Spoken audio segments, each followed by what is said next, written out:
Welcome to God and Jesus 101. Today we're going to wing it a little bit here. We got a great conversation piece.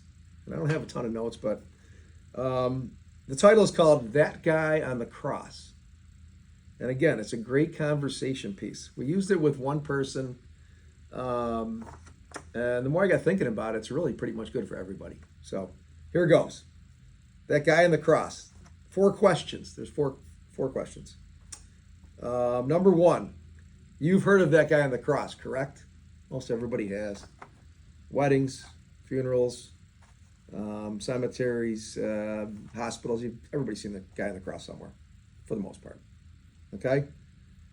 Question 2. What do you know about him? That answer could get you could get a ton of different answers on that one, but just to see what do you know about the guy on the cross? The guy Jesus, obviously. The third question. Why did he do what he did? Why do you think that he did what he did? Once again, people might have all sorts of answers. Maybe people know what he did, why he did for. Maybe they didn't. Maybe they have an idea that he did, but how does that really help them? Brilliant question. Why do you think he did what he did? Incredible suffering. It was the worst type of killing you could ever have, the crucifixion. Why would a guy do that? Give that some thought. And then the last question is, what are you and I to do with him? What do we do with this guy, Jesus? So, you've heard of the guy on the cross. That's number 1. Yes, I have. Number 2, what do you know about him? Question 3, why do you think he did what he did? And number 4, what are you and I to do with him? Okay? So, great conversation piece.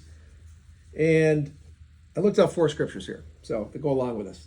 First one is 1 Peter 3:18, and the theme is he brings us to God. Here's what 1:3:18 says. Christ suffered for our sins once for all time. He never sinned, but he died for sinners, you and I, to bring us safely home to God. He suffered physical death, but he was raised to life in the Spirit. That's 1 Peter 3:18. Next one is Romans 5:8, and I titled this one Unexplainable Love.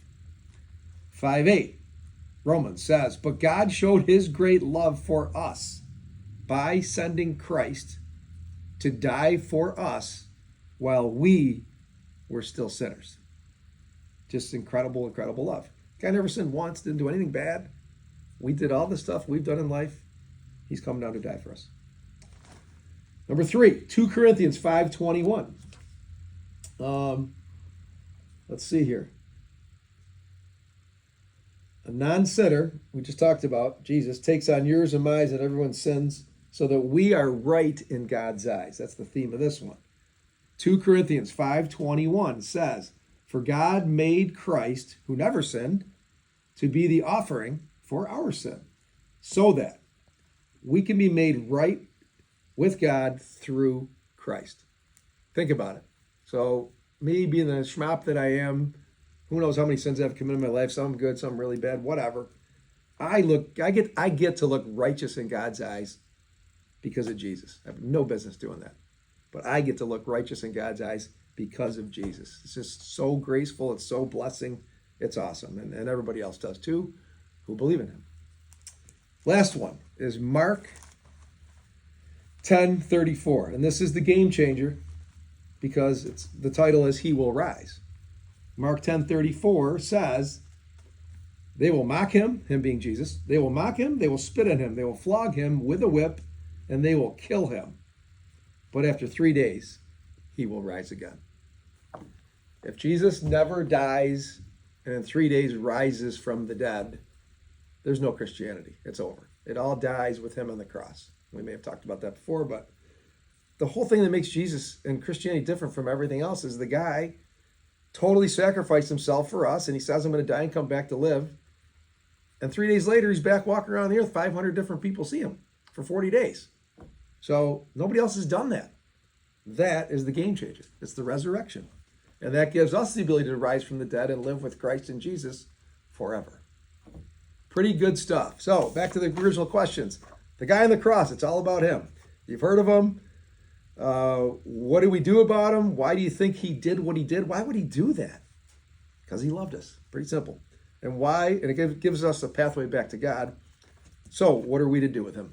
4 questions. Give those some thoughts. Everybody else, be blessed. Till next time.